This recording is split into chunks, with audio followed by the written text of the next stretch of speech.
Hey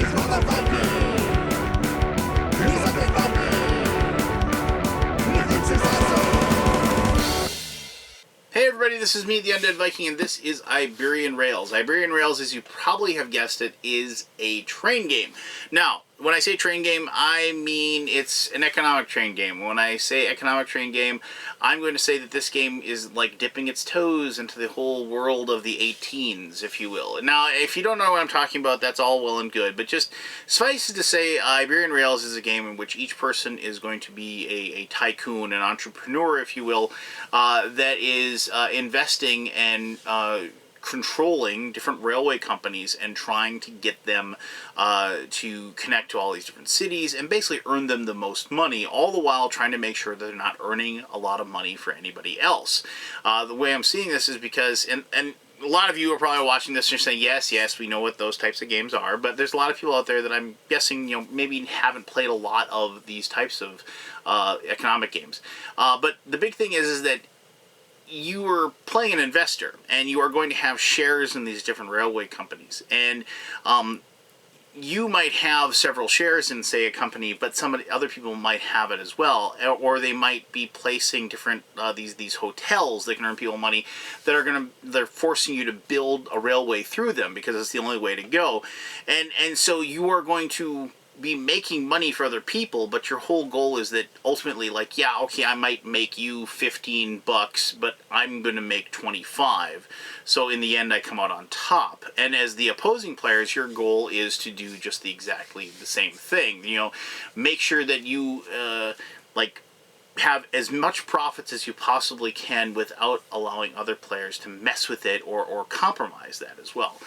They make for very, very fun, very, very interactive, very, very thinky games, and they're things that I very much enjoyed. Now, I'm not a huge train game player. There are people out there that live and breathe this type of genre, and it is their very, very absolute favorite genre of game. Now, it definitely is one of my favorites, but it is not obviously my number one game that I want to play. However, there are a few conventions I go to every single year that this is uniquely the only type of game I play when I go, because I ramp up myself for it, and I very much enjoy it.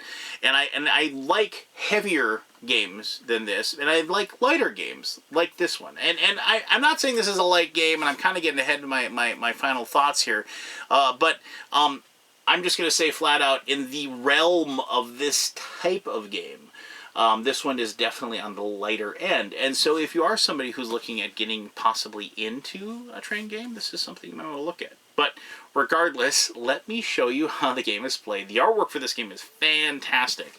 And then we'll come back here and I'll talk a little bit more about train games, why I like them, and perhaps why you might like them as well. All right, cool.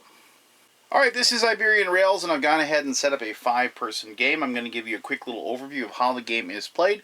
If you've played these types of train games, a lot of this is going to be somewhat familiar, but I do invite you just to listen in and see how this one plays out. Alright, so this is the map where you're going to be building up your railways. You build up the railways and you designate them by using cubes as you add them onto the board, like so. You are allowed to have up to 2 different railways in the same cube at the same hex at the same time, but I'll explain how that works. But once you have 2, that effectively locks it down. Whenever you are building a railway, you have to continue building an existing railway. Like if you were building a more blue railway, you could build off in this direction, but you couldn't like start a blue railway over here. You'd have to build off what was already there. And so you can, there is obviously a little bit of an ability of players to, because of the fact that you only have 2 railways per hex, you have situations where you could theoretically lock out certain railways from reaching certain destinations, and that is a very viable strategy that people will use as you play the game. This is a game in which each person is going to be basically running an entrepreneur, somebody that is going to invest in these railway companies, these 6 railway companies that you see here. You are not really like taking actions yourself. You are vying for control of the companies by getting their shares, which are these little share cards here. And if you have the most shares in a company, then you get to, on that company's turn during the game, you get to tell the company what it's going to be doing on that particular turn.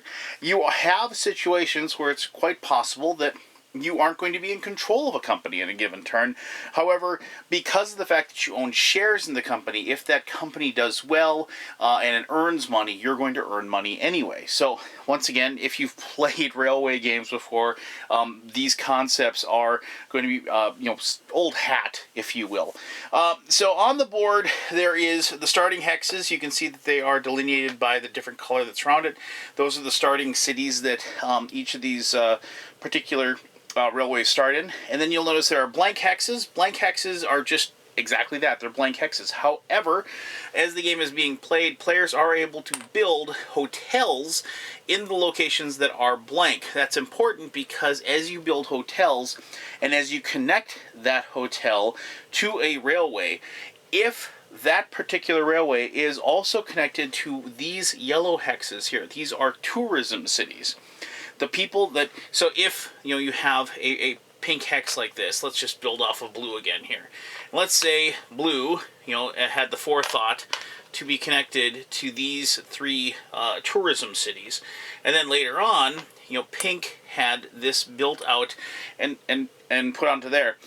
Pink is now going to earn money for each one of these tourism cities that this hotel is hooked up to. Thematically, the idea is that tourists are going to want to visit these cities, but they need a place to stay, and so your hotel is now all of a sudden going to be starting to make more money, and you inherently are going to make more money because you own that hotel because of the fact that it is connected. And so that is a very also like a viable strategy, because as you probably have guessed, the people that end the game with the most money in this particular game will be the winner. Now, the other hexes, these city hexes that are gray, those are just standard cities. Now, the big thing with those are, if you can connect a city, like every time you connect a railway to a standard city like so, you're going to increase the share value of that particular railway for each city that you connect it to.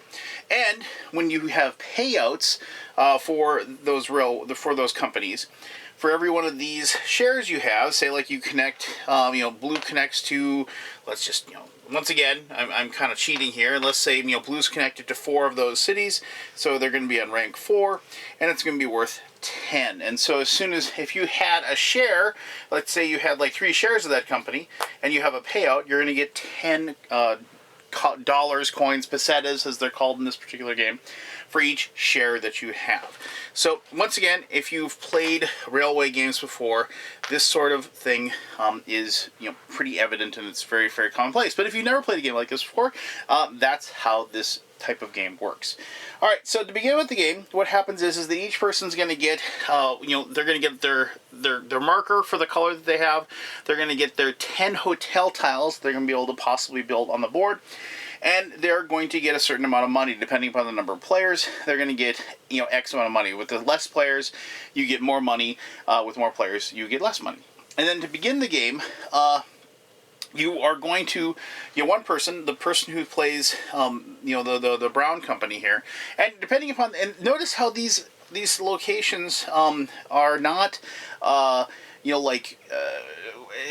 for example, they are not like even, if you will. Like yellow is right next to a couple of cities right away. It's going to be very easy for them to start connecting to these particular cities. But like, whereas this brown company has like these blank spots around it. So you can see that this is not technically, I guess I don't want to say fair.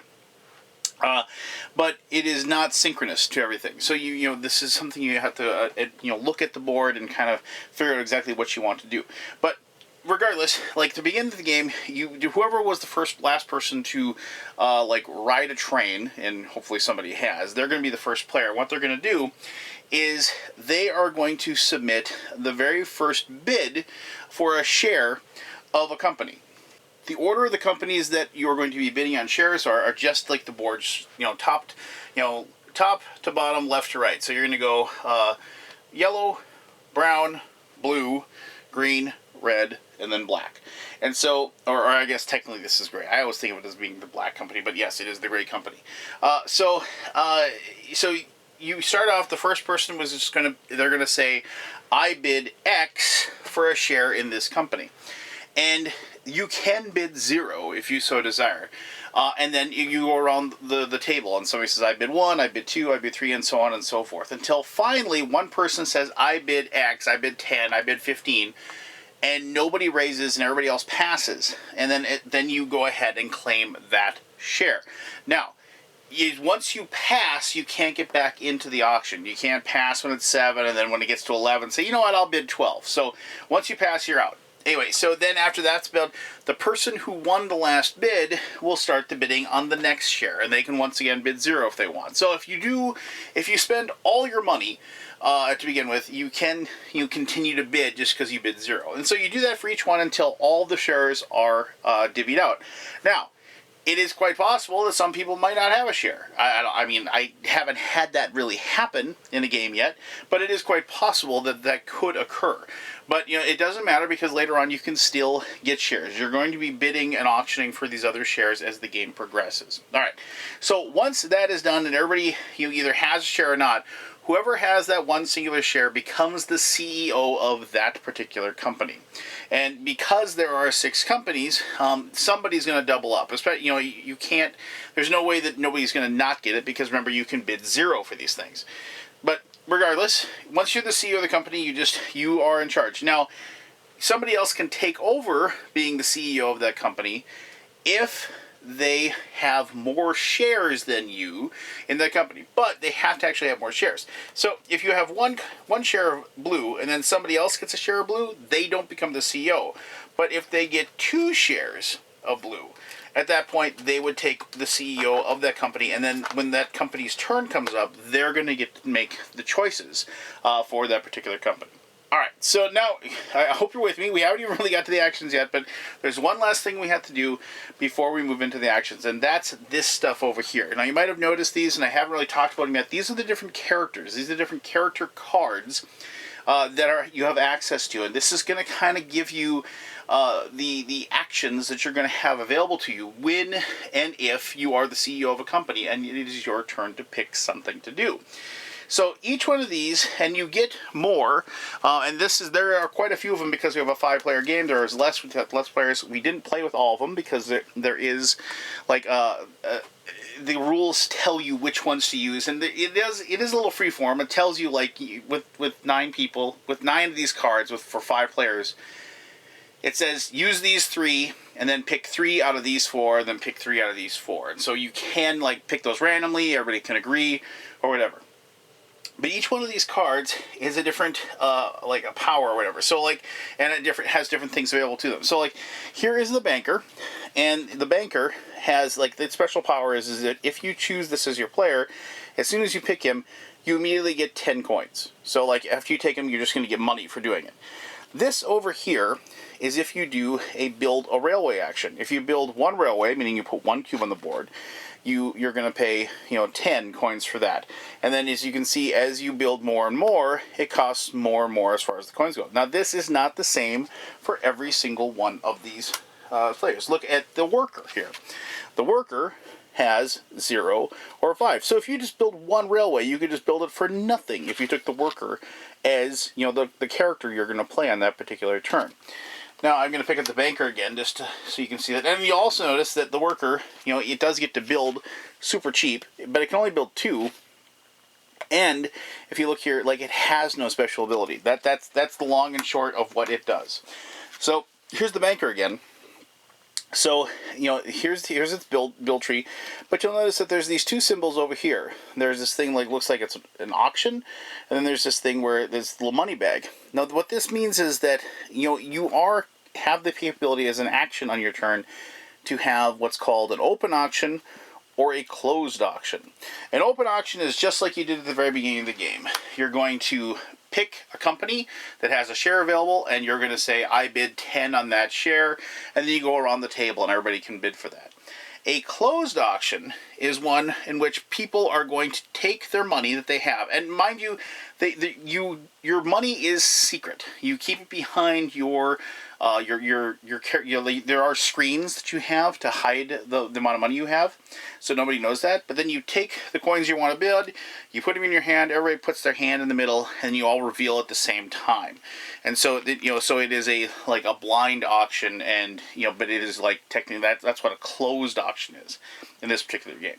So depending upon which character you take, you're going to have access to that. So to begin the game, the CEO of the Brown Company, the Cassavetes, they get to pick their characters. What they'll do is they'll take their token, they'll put it on the character they want, and then they just take that character card and they put that in front of them.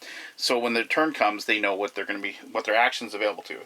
And then going clockwise around the table, other people pick the different characters, and so they'll go ahead and pick these. Let me just drop them on here just randomly. I'm not really gonna specifically pick these things. So here, and here. All right. So when the next turn comes, and I'm jumping ahead here a little bit, but this is how this works next turn. So you notice there's these arrows here, and so they're all pointing here. So you start with the top, and you're going to start, and the first person, so what they're going to do is they're going to take the character card. So this person had the engineer card. Like you can kind of see the engineer, they have the ability to have an open auction, and they can build, and look, they can build up to six railways. So they can build a ton of railways. But so what they're going to do is that they will put the card back, and mind you, remember this card, this card, this card, and this card would be technically gone that particular turn. So, and then they get to then place this particular token onto another spot where there's a character card they want, but they can't take the same one again. So like they could take the Mafioso, if you will. And so then they take the Mafioso card. Now they're going to play the Mafia, which is a kind of a fun character to play because you get to kind of take over another person's company for a little bit. But regardless, and I invite you as always to go ahead and check out the rules for the game at Board Game Geek or on the Kickstarter page, if you want to dive into them in further detail if you so desire. And then you place that down. And then the next person goes, and they do the exact same thing, and the next one, and so on and so forth, until everybody has picked their next character, and then you'd start up your next turn. So that's how the character boards work. And I really like the characters. I think they add a ton of stuff to the game, because not only are you kind of keeping track of, where the railways are being built out on this board, you're also keeping track of, like, which character you're going to have, which characters you're going to have access to when it's your turn to pick again. And the situations you have, like if you really want like the auctioneer that's all the way down here. Remember, and this setup is completely random. I should mention that. You shuffle up these cards and you slap them down, and so it's going to be different each time you play, which is something also that I really liked as well. So if it's one of those things where you really want to use a character that's down here, you're going to be picking like the crumbs basically. But you might really want that because it's going to be very helpful for you to take that particular. And that's, in games like these, it's all about like you're making up your mind, you're making decisions that you think you're going to be able to squeeze the most amount of money out in that particular turn, and so that's one of the reasons, like as I mentioned, I really like economic games, because they make me think not only this turn but like an investment into like the turns to follow type of thing. But anyway, I'm getting a little bit ahead of myself, so we'll come back. So after you pick your characters, and after everybody has gone, and everybody has their character card, you're going to go ahead and do the different company's actions. The company actions, once again, take place in the exact same order. Yellow, brown, blue, green, red, gray. And you go through each one. And then each person will then take their action depending upon what they're going to do. Now, I should mention that during that auction that we did for the very first ever share, whatever money people paid for that share, it doesn't go to the bank. It actually goes into these spots for the different companies. It becomes their money. And so when you're the CEO of that company, you have access to that money that allows you to build the railways. You use that money to build the different railways that are out there. That's why you then auction, like as an option, you will auction off like a share of a company that you control, because you want to get more money put into that particular company. Now, it could be your own money. Maybe you earn money in a turn earlier and you're just investing more money into the company, so then you have more money available to you to build more railways so you can make more money and so forth. But you aren't ever using your own money to build these railways. You are using the money that's being invested in them to do so. Just that's something that, like, once again, if you play these types of games, that's very commonplace. But if not, then it might be a little bit foreign to you. All right, so let's say you own you're the CEO of the yellow company, and you were the banker. Let's say that, and just for example, and you decide that you want to build like 2 railways for this thing. So you look what number 2 is on here, and that is 30 coins. You don't say 10 plus 30 equals 40. You just are going to have 30 coins. And so for 30 coins, you pay those 30 coins and remember, the company that has that money, and then you go ahead and you place the railways that you want. So maybe you're just going to go here and here like so to kind of connect to those cities. And when you do that, of course, once again, as I said, once you connect to those cities, you go ahead and add that on there. Remember that if somebody has built a hotel and you connect to these tourist cities, and then you connect to somebody's hotel that somebody built, at that point, that person who runs that hotel will earn 10 coins times the number of these tourism cities that the railway is connected to.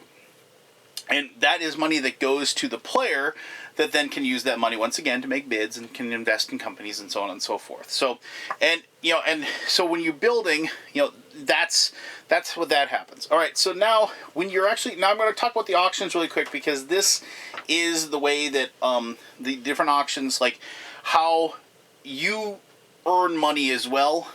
And because remember, the money that you make is how you win this game. So after you have an auction, either an open auction or a closed auction. Remember that, like, open auction, you bid, go around. Closed auction, you just claim it. So after an auction, whether it's open or closed, then you pay out the shares that each of those companies are worth, including paying off the companies themselves. So, like, there are 6 shares to the Cassavetes company here.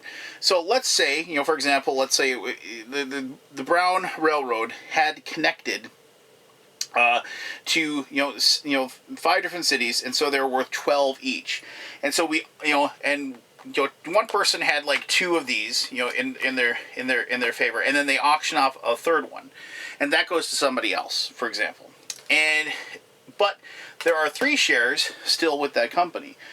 After the auction is done, this person would get 12 coins, this person would get 24 coins, and this person, and by person I mean the company, would get 36 coins. So it's kind of like a non-player character, but since they still have those shares in the company, it's still worth something. And so you'd still do a payout to all of the shares. Don't just give the payouts to just the people that are holding on to the shares of the company.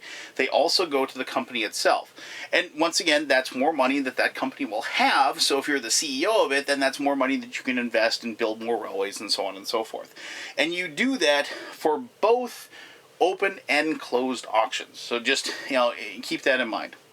So the game is going to continue on. So like after each company has taken their turn, you will start up a new round, and then you are going to pick those new characters and you keep going.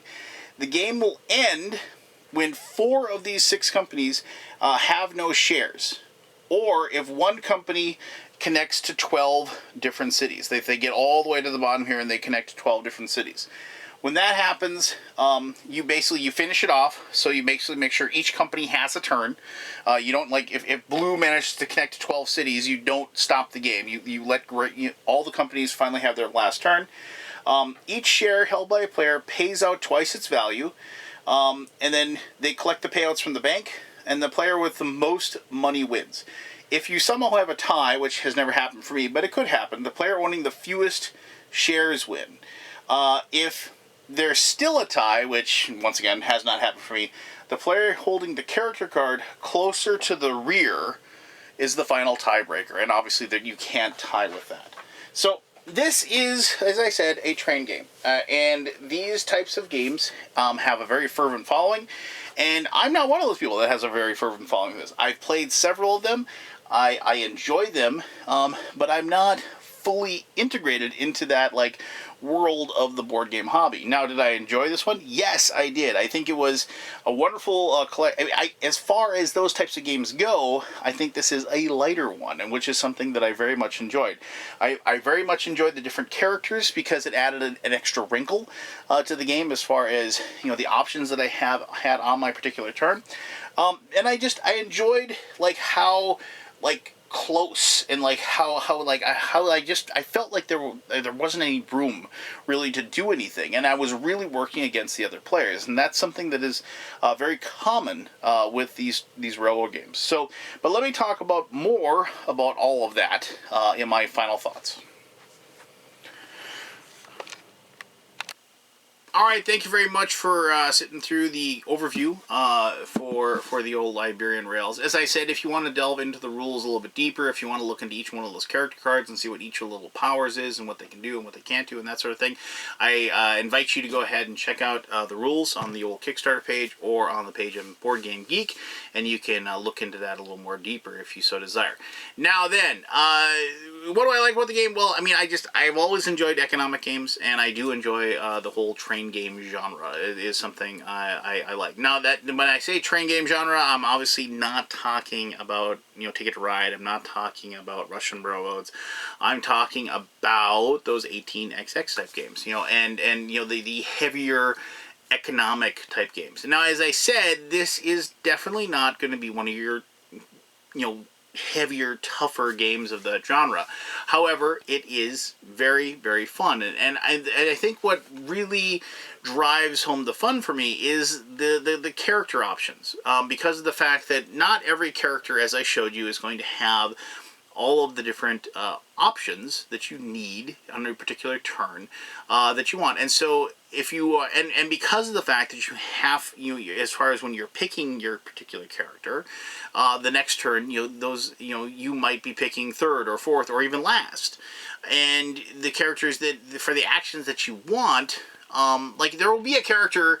Many times when I play, there's a character I absolutely positively that's the character I want. It will work perfectly with the decision that I'm going to be making this particular turn because of the special power it has and the actions it has available to it. But is it going to be there when it's my turn to go? If I'm picking first and it was taken last turn, I can't take it because it's all about timing. The timing of that character row really makes the game. It kind of seals the fun and the difficulty of the game and ties it up in a neat little bow. There's been so many times, and what it does is it forces you to, when you realize that your number one strategy, your number one like idea that you have, like that you want to go for, like yes, that particular character is perfect for what you want to do, you can't have them. Oh, okay. So now what am I going to do? How am I going to spin this? How am I going to change this? Do I wait a turn and hope the board will stay the same or roughly the same in between now and the next turn? And then I purposely choose a character that will put me in the spot that will allow me to take that for sure next turn. Do I just take one and take about maybe 75% of the effectiveness that I would have gotten if I just do it now? Those are all the decisions you have to make, and this is a game where I really haven't experienced a runaway winner as far as the money goes. It's one of those things where the game is being decided by 10 or 15 or fewer dollars or the money, if you will, bucks, what have you. And and when that happens, it's like you can actually go back and you can remember, like in turn 3 or turn 4, when perhaps you did go with 75% effectiveness. If you had waited one turn, you would have had a bigger dividend. And the thing is that the longer you wait for those payouts, because of the fact that there is a pretty finite number of these shares, the longer you wait for those payouts, obviously the better it is for you to get that cash. But once again, the longer you wait, what are the chances that those options aren't going to be available to you? And it is an agonizing set of decisions that you have to make on each turn. But you know, for if this is the type of game you like, it is a fun agony, if you will, if you understand what I'm saying. I mean, the game is solid. It is straightforward. If you're looking for randomness, you're not going to have it in this game. I mean, obviously, maybe the only randomness you're going to have in the entire game is the picking of the first player. And even that really, isn't going to have a lot of effect. It is an extremely deterministic game, and if you are looking for something where each of you is basically going to be up against each other and making decisions and, just trying to outwit or outplay the other player, then this is definitely something you're going to like. Now, if you are a super, super heavy economic train game player, this is probably maybe not going to be something you're going to be playing with those other heavy train game players that you have. But if you're looking for some lighter fare, if you're looking for something that maybe you can introduce somebody to that genre of game that you very, very much enjoy, I think this game fits wonderfully. And as far as just having that lighter or maybe medium light game of this genre to kind of complete your collection, I very much recommend it. And like I said, if you're curious about this type of game and you haven't really dipped your toes in the pool yet, this is also something I think you'd be well worth checking out and adding to your collection as well. So there you go. That is Iberian Rails. If you have any questions about it, or if you want to tell me that I'm a complete idiot and I don't know anything about train games, feel free to let me know. And I'll be the first person to say, you are right, because I don't. I just love these games. I know for a fact that I'm not, really up on the subset of the genre within this hobby that I love, because my exposure to them has not been that great. But I'm always willing to learn. But thank you very much for taking the time to watch this video. I really appreciate it. Until next time, I'm the Undead Viking. And also, until next time, you have an awesome day. All right? Okay.